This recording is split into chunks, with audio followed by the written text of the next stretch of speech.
On this Tuesday edition of Locked On Grizzlies, Damichael, Cole, and I are back together again, and we are talking about what I hinted at on our Monday edition of the show. Hot seat time on this Tuesday. Taylor Jenkins, Ziaire Williams, anybody else in Memphis whose seat should feel a little bit warmer this season than perhaps it did last year. We're going to talk about that and so much more on this edition of the podcast. Let's lock in.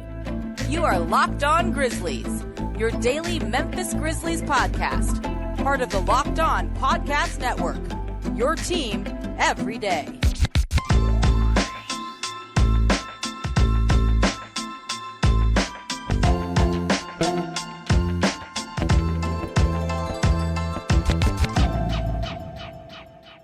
It is your team each and every day. I told you so, dear listener, dear viewer. I said that we'd be back with a Tuesday edition after the Monday edition. We're almost each and every day once again here on Locked On Grizzlies.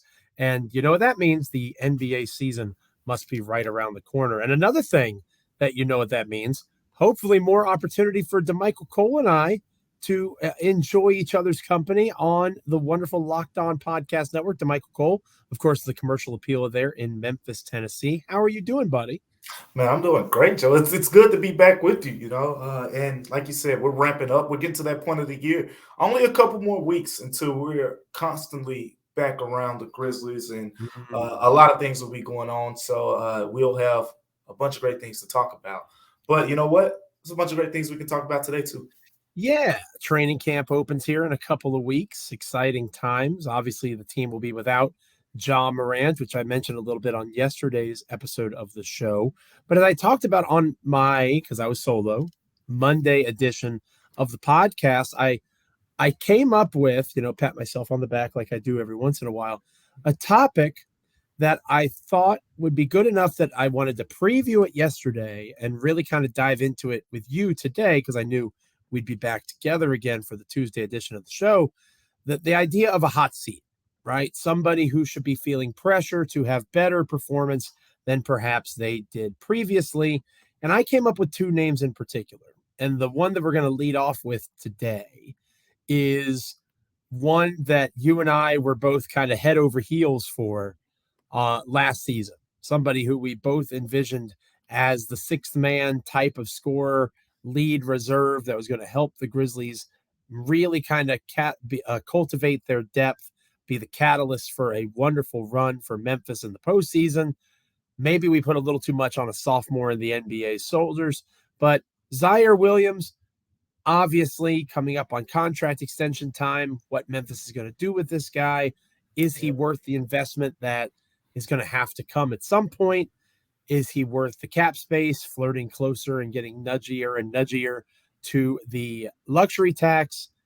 I mean, there's an outside possibility, Damichael, that Jaren Jackson Jr. gets a 5-year, $300 million contract. We touched on it before. Player of the year. Yeah. Right. So money's going to get tight here. It's not like they're not going to sign Jaren. They've obviously already signed Dez and Ja. It's about where the other money gets invested. This seems like a pretty important time for Ziaire to show that he's worth that investment. It's not only a pretty important time, but it's the time for him. It has to be now. It's now, or as they say, now or never. You just mentioned it with the extension talk and things like that. When it comes to Ziaire Williams, you look at when these guys were drafted, right? Jaren was drafted, then Ja, was drafted after that, and then you go to Desmond Bain. And that group, and now guess who's up next? Ziaire Williams. We saw Jerry get his extension. We saw Ja get his. Saw Dez get his. Now your top 10 pick. We saw Brandon Clark as well, another first round pick, got his. It's his time. It's his time now, and he has to show what he can bring to the table for the Grizzlies to feel that security in him being a long-term part of this team for the foreseeable future. I'm in between here, as you know, Joe. I've kind of alluded to when it comes to Ziaire Williams. When you talk about talent level, I see it. It's there. But when you talk about mixing that in with the Grizzlies style of play and what the Grizzlies want him to do, we've said it a lot. The Grizzlies, Taylor Jenkins going to preseason around this time last year, actually. What he said to us was 3-pointers and layups were going to be emphasized for last season's Grizzlies team. 3-pointers and layups. Right. Well, guess what? When you got a team with guys like Dillon Brooks and Ziaire Williams, let's take those two for example. As we saw it play out perfectly with Dillon Brooks. Dillon Brooks was basically turned into a 3-and-D guy and probably had his worst offensive year of his career. Maybe the best defensive year, but the worst offensive year of his career. It was pretty bad, yeah. It was really bad. Then you go to Ziaire Williams. Okay. He was, the injuries and things like that all played a role. But again, this is a guy, I think we have a large enough sample size to say he has proven that he can be efficient at the NBA level from the mid-range area. Really just 2-point percentage-wise. I mean, if you go back a couple years ago as a rookie, only Brandon Clark has had a higher 2-point shooting percentage the last 2 seasons for the Grizzlies than this guy. Only Brandon Clark. Like, I don't think the Grizzlies are just accepting the fact that, hey, this is a guy that may have to be your DeMar DeRozan from a standpoint of where he gets his shots. Now, he's probably not going to average 25 points like DeMar DeRozan, but quality of his shots, it's the mid-range. It's getting to the basket. The three-pointers ain't really his thing, but the Grizzlies are emphasizing three-pointers and layups. So with that being the case, does he fit? My personal confidence level in his style is I think Ziaire Williams can be a hooper. Can he be a hooper on the Grizzlies? I'm not sure that he can. And that is one of the reasons that I really like this topic for today's episode, is because these two are more intertwined than perhaps maybe you think. Because I'm sure when we talk about Taylor here in a little bit, that adjustment of scheme is pretty significant. Being able to mesh and match what your roster is capable of doing with what your vision for Grizzlies basketball is as the head basketball coach. He, the three-pointer and the layup thing stands out in my memory too. And he's trying to fit square pegs in round holes. Now, Dillon Brooks is no longer a member of the Memphis Grizzlies, so that problem is solved, in air quotes. But Ziaire Williams is somebody that should be able to fit somewhere on this roster. And because he has never really been a three-point threat, because he is not someone who has the opportunity to get into rhythms in areas of the floor where he is most comfortable, I'm not sure that Ziaire is in a position to where he is ever going to be what the Grizzlies need him to be, because Taylor Jenkins may not be capable of adjusting his scheme enough to allow for it to happen. So let me ask you something, Joe, because do you think Taylor Jenkins should allow him to play more of that game where Yes. he gets those pick and roll opportunities? So we both see that. We both think that he should. And I like versatility, like you and I have talked about before. Mm-hmm. I don't want to fall into the trap of this is the modern NBA and we're going to attack twos at the basket. So let me be devil's advocate. And that's all we're going to do. Let me be devil's advocate real quick then, because when I think about surrounding John Morant, when I think about surrounding Desmond Bane, sure. What if I say Ziaire Williams' skill set? It helps. He can play with him. The proof's in the pudding, right? You go back to his rookie year when he started alongside those guys. The Grizzlies played well, but let's take it a step further. If we're talking about the playoffs and things like that, what if I say the addition of having another guy who's going to stretch the floor a little bit more than Ziaire Williams from 3-point range probably helps you a little bit more when you're playing alongside of John Morant than a Ziaire Williams at this point of his career from a floor spacing perspective? Because you talk about Ziaire Williams as a guy who, I mean, his 3-point percentage numbers are below league average to this point. John Morant, as we've said in the past, I feel like he's at his best when he has more shooters surrounded around him. When you put Desmond Bane and Luke Kennard on the floor along with Jaren Jackson Jr., he's getting to the rim. But when you keep a guy like Ziaire Williams on the floor, you're opening up that, hey, he can, we can help off of Ziaire Williams. When you have Desmond Bane on the floor, hey, we can help off of Ziaire Williams. And you leave that window open for teams being able to, attack the Grizzlies that way. So what if I say Ziaire Williams, he has a decent looking stroke. Like at the end of the day, I don't want to baby him into thinking, hey, you just gotta be a better shooter. I think the Grizzlies should give him those opportunities, but at the same time, he needs to become a better shooter for sure. I think that the Grizzlies, if they're not going to use him the way that he is best utilized, they should trade him. And I don't necessarily think that Ziaire Williams is a bad basketball player. The idea of a hooper, you and I have had conversations about on here before. If he is a hooper, that's fine. I'm cool with allowing him to hoop. But if you're not going to let him do the things that he's best at some point you stop slamming your head against the wall and you just move on from the guy. Coaching 101, right? Isn't fitting into what you want to do. It is professional basketball. They have the ability to get other talent. And if they really cared about 3-point shots that much, they should have drafted Trey Murphy III in the first place, because that guy was always a better 3-point prospect than Zaire Williams. But I digress. I want to stress that I like Ziaire. You and I have talked about that. We're still on the Ziaire train. I am officially in the camp that my confidence in him is low as long as Taylor Jenkins' ability to utilize him properly is low. Speaking of Taylor Jenkins, is this a year where the Grizzlies perhaps realize that Jenkins is the guy before the guy, the Mark Jackson before the Steve Kerr, however you want to describe it? Is that scenario going to play out in Memphis? We'll talk about that next here on Locked On Grizzlies. But first, this episode of Locked On Grizzlies is brought to you by FanDuel Sportsbook.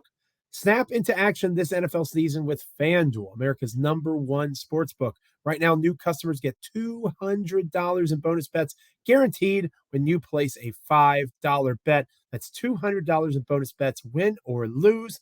You've been thinking about joining FanDuel. There's no better time to get in on the action. The app is so easy to use. There's a wide range of betting options, including spreads, player props, over-unders, and so much more.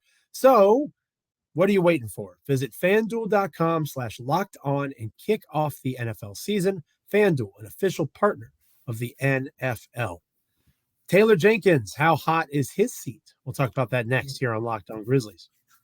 Welcome back to Locked On Grizzlies. I am Joe Mullinax, one of your hosts of Bluff City Media, Grizzlies columnist over for that website, as well as a every once in a while contributor to SB Nation, joined by my partner, my co-host, Damichael Cole of the Commercial Appeal there in Memphis, Tennessee. Very glad to be back with Damichael talking Grizzlies basketball once again. And we just mentioned how Zaire Williams, perhaps in a pretty significant season for himself with his future in Memphis and maybe even the NBA at large. I think usually when you're a lottery talent, somebody's going to give you another chance. But again, we're nearing extension season in terms of what kind of money Zaire could get. Taylor Jenkins isn't necessarily in a similar boat because obviously he's a coach and the players like Zaire have different contracts. But I do think that we're approaching now, Damichael, especially since, and I know we'll talk a little bit more about this later, especially since you've made the trade for Marcus Smart. You're clearly interested in competing now. Progress isn't linear. We've made that comment numerous times here on Locked On Grizzlies. I do think that regression also meets that point of progress, right? Mm-hmm. Like if this team doesn't improve, if they don't diversify their half-court offense, if they don't find ways to address rebounding issues with Steven Adams out, if they can't develop a scheme, especially in terms of scoring the basketball, that is so dependent on a player like Luke Kennard that they're going to fall apart in a Game 6 against the Los Angeles Lakers out in LA. I am a very big Taylor Jenkins fan, bigger Taylor Jenkins fan than I am a Zaire Williams fan.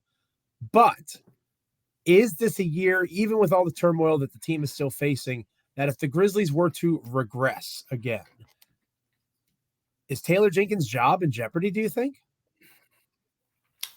This is what I'll say.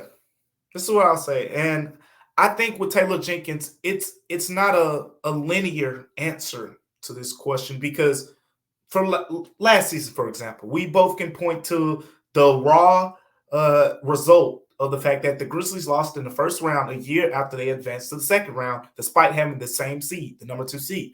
When you take it a step further, you can say, well, the Grizzlies ended up going against one of the biggest teams in the NBA, and they didn't have their big men. They didn't have Brandon Clark. They didn't have Steven Adams.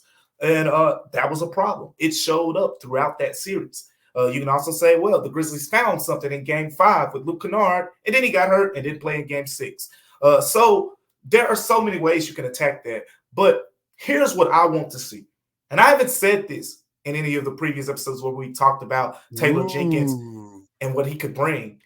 What he could bring this season. I haven't said this yet, Joe. You're a football coach. Everybody out there knows Joe's a football coach. Joe, this is what I love about the best football coaches in the world. You think about, the greatest football coaches out there.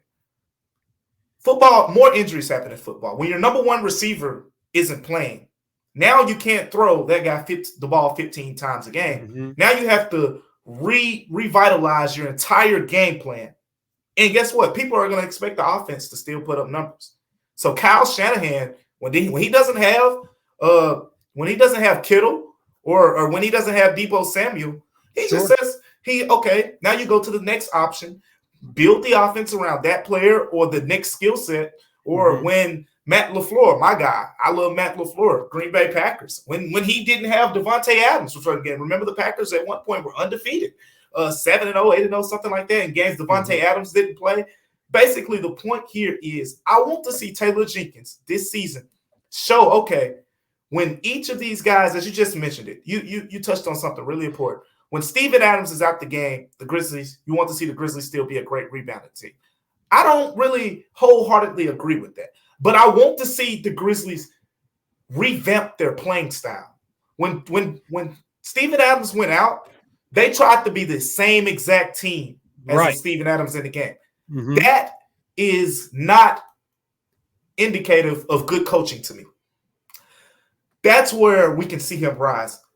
Steven Adams goes out the game. Okay, no problem. We're going to play small ball a little bit more. We're going to get up and down. We're going to completely change some things around because guess what? Rebounding isn't our strength anymore. Instead of saying, well, we don't have Steven Adams, but guess what? We got Xavier Tillman, and we're still going to try to be the best rebounding team in the NBA.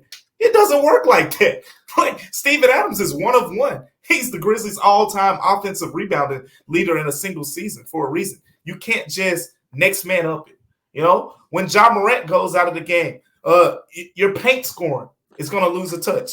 When Desmond Bane goes out of the game, you're going to lose some of your transition scoring. You're going to lose some of your spacing, from the shooting guard position. I want to see when Marcus Smart goes out the game, you're going to lose some defensive versatility. The point is, I want to see, we lost this guy. We got to completely revitalize some things instead of just saying, next man up, and the Grizzlies come out running the same exact plays or they come out playing the same exact defensive style when you don't you're not going to put David Roddy on if he's starting at the 4 and plays with Jaren Jackson Jr., you're not going to make him some roamer on defense, right?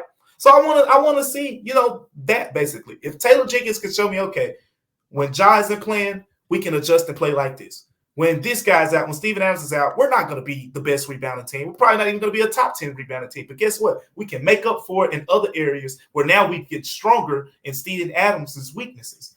That's what I want to see. It's almost like if it was the Atlanta Hawks when Michael Vick was in his prime. Yep. And Michael Vick gets hurt and you replace him with a comparable player who's nowhere near that level of talent, like, say, Tyrod Taylor. Right, and I know we're going a little bit deep cut in terms of football here on Locked On Grizzlies. Yeah, shout out to the football fans out there. Right, but you're trying to replace an elite talent with a similar style of athlete who is not as good at the same things, right? So I think where you and I agree, we're just getting there to different places. When Steven Adams is out, you have to gang rebound, right? You have to be a team rebound that attacks the glass. And that's where that change in style comes from that you're referencing. Maybe we have disagreements on the type of style, which is fine.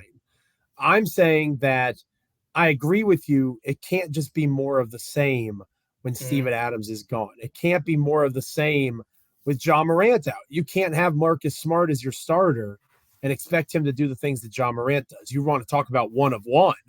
Morant is the definition of one of one in terms of what he brings to the modern NBA. So I'm with you in that respect. I do worry about Taylor Jenkins because he's had numerous opportunities to show that growth, and it hasn't come yet. Is his hand going to be forced because of Morant's absence? Perhaps. I mean, this is an extended – he's not going to be around, right? This is basically a third of the NBA season that they are going to be jawless. So, and I think we can add to that. By the way, I want to make sure that we point this out before we switch to segments. With Tyus Jones, that's the perfect example. That is the one example. When Tyus Jones entered that offense, it looked very different. It was humming. We saw the stats. The assist numbers were completely different. The number of passes, the three-point shooting numbers. It looked like a different offense. It's possible. It's possible. It's possible. Tyus is a major piece of that and a major good example of that. And unfortunately, we won't have the opportunity to build a larger sample size for that until Ja's return, which won't come until around Christmas time. So it'll be a worthwhile gift as long as Ja is able to stay on the straight and narrow. When we come back here on Locked On Grizzlies, we will finish up our conversation for this Tuesday edition of the show. If there's any other Grizzlies organization members that are on the hot seat, I think we can agree on Ziaire and Taylor Jenkins to varying degrees. But is there anyone else whose bottom should be a little bit warm from the seat that they're filling? We'll talk about that next here on Locked On Grizzlies. But first, this episode of Locked On Grizzlies is brought to you by Jase Medical. Jase Medical is really impressive in terms of what they bring to the table medical-wise, right? Everybody should be empowered to care for themselves and their loved ones during the unexpected. That's why Jase Medical offers the Jase Case. The Jase Case provides 5 life-saving antibiotics for emergency use and gives you a peace of mind so that you are not just hoping that you have access to medication in an emergency. Jase Medical makes sure you have the medication in hand. Jase Medical is simple. They handle everything from the online evaluation to licensed pharmacy medication delivery and ongoing consultation and care. Don't get caught unprepared. Save more than $360 by getting these life-saving antibiotics with Jase Medical, plus an additional $20 off by using the code LOCKEDON at checkout on jasemedical.com. That's JASE medical.com, promo code LOCKEDON. When we come back, we're finishing up our hot seat conversation. Who else has a seat that is getting warm? We'll talk about that next here on Locked On Grizzlies. Welcome back to Locked On Grizzlies. I am your host, Joe Mullinax, joined by my co-host, Damichael Cole. A wonderful Tuesday edition of the show. Happy Tuesday to you. Free and available wherever you get your podcasts as proud members of the Locked On Podcast Network, your team each and every day. Again, very happy to be able to say that with Damichael and I. One of the two of us or both of us together will be gracing your podcast and YouTube presence just about every day moving forward as the season approaches. So excited for that as we get a little bit closer to basketball being back for the NBA at least. Damichael, we'll get out of here on this. We talked about Zaire Williams. We talked about Taylor Jenkins, two guys that I think you can make legitimate arguments for being on the hot seat in Memphis. Is there anybody else that comes to your mind in terms of who might be in a similar spot? To a lesser extent, I think Zach Kleiman, not necessarily that his job is on the line because he just got an extension and he was, executive of the year a couple years ago. They're not going to do better than Zach Kleiman. So I'm not sure that's on the table. It's a heat check, so to speak, in terms of the hot seat, because it's the first time that he's made a move where he gives up first-round picks to bring in a veteran, right? Marcus Smart is here now, and that was a decision by Zach Kleiman. I said on this show and everywhere that I've done Grizzlies content that I was not going to judge the Grizzlies as a true championship contender until they made a championship contender move. Marcus Smart, in my opinion, was that move. That just ups the ante in terms of accountability. Not necessarily that he's going to get fired, but I'm keeping a closer eye on, okay, they're no longer a rebuilding team that's just really good at rebuilding. They want to contend now. So I would say Kleiman, but that's a bit of a cop-out because, like I said, I don't think he's going to get fired, nor should he. Yeah, and get, going on with your point there, it would be a 1 year away, from that conversation. I think basically – I think it's okay to say, that his seat is would be lukewarm because if you look at the last couple drafts now, you talk about, Zaire Williams, like we've said, this is a big year for Zaire Williams. Well, there's a direct correlation to this being a big year for Kleiman because of that as well. You talk about the other guys who I would say the Grizzlies need to step up just as much as anyone. It's Jake LaRavia, it's David Roddy. You need at least one of those guys to become a player because that 3 spot, not even just in the starting lineup, but on the bench as well. Somebody's got to produce there. Somebody has got to produce and consistently or, on most nights. So, again, Zach Kleiman, 2 first-round picks with those guys, plus a top 10 pick with Ziaire Williams. Like, you're going to need something to kind of click on one of those guys. So I think if each of those guys have a tough season, there will be a conversation that potentially needs to be had, at the conclusion of the season. But going in another direction, I don't see that many Grizzlies players, quote unquote, being on a hot seat. Mm-hmm. But I'm I'm going to take some heat off of you real quick. How about that? Ooh, How about we're going to make Joe that's Mullinax. nice. We're going to make Joe Mullinax's seat a little bit cooler because I'm going to say something that you've probably kind of hinted at or said in the past, but people aren't used to me saying this. But it's the player to watch, I think, is Kenneth Lofton Jr. What? The player to watch. Yes. Just Good the for one. you, Now, granted, you go back just a week ago, 2 weeks ago, I was saying that this guy potentially could be, an answer at the center position. And I was rolling my eyes pretty heavily. And you were. So that's to say that the wide range of potential options for Kenneth Lofton Jr. is more than anyone else on the team. I wouldn't be surprised if he's a starter one day. I wouldn't be surprised if he's just on another team because the Grizzlies just don't have another spot for his skill set. So with all that being said, you look at how full the roster is. You look at the spots. Center is a spot that even though Brandon Clark has an injury, even though Steven Adams has an injury, contract-wise and talent-wise, they're kind of well off, at least right now for the foreseeable future.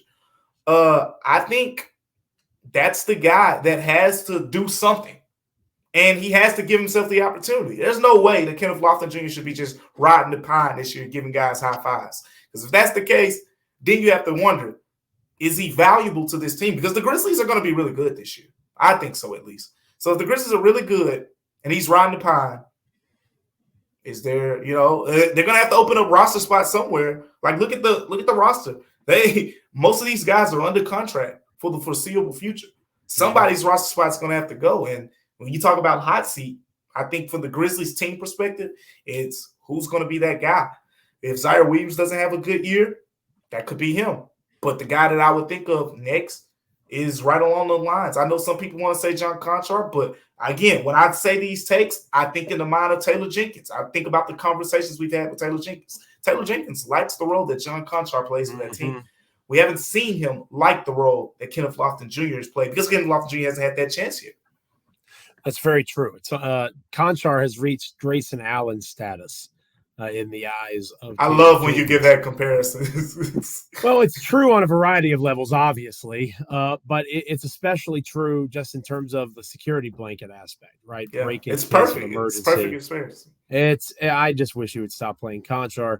I am not as sold on it being a majorly important year for Kenneth Lofton Jr. because I don't see him, and we were able to agree to disagree. I just don't see him as that important to this Grizzlies team. If they're counting on Kenneth Lofton Jr., something's gone horribly wrong in terms of Steven Adams is hurt. Brandon Clark's not coming back on time. Xavier Tillman is injured or has regressed.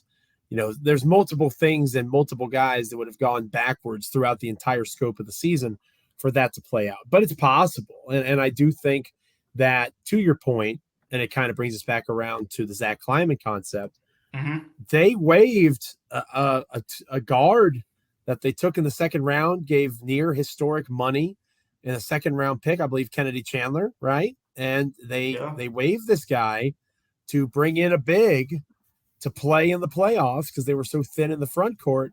Obviously, correct me if I'm wrong, Kennedy Chandler hasn't been scooped up or swooped up by anybody. So maybe the Grizzlies just missed in the draft process in terms of him being an NBA player.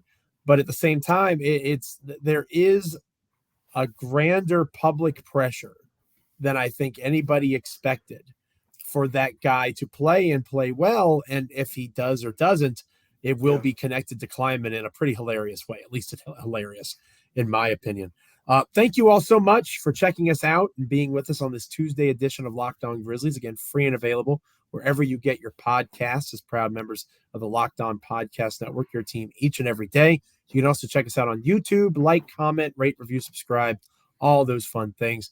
Damichael, I recently had an opportunity to record an episode of the Points in the Paint podcast, and I'm not going to give away too much from the stadium show because, we had some good conversation. It'll come out in snippets and that sort of thing over the next few days.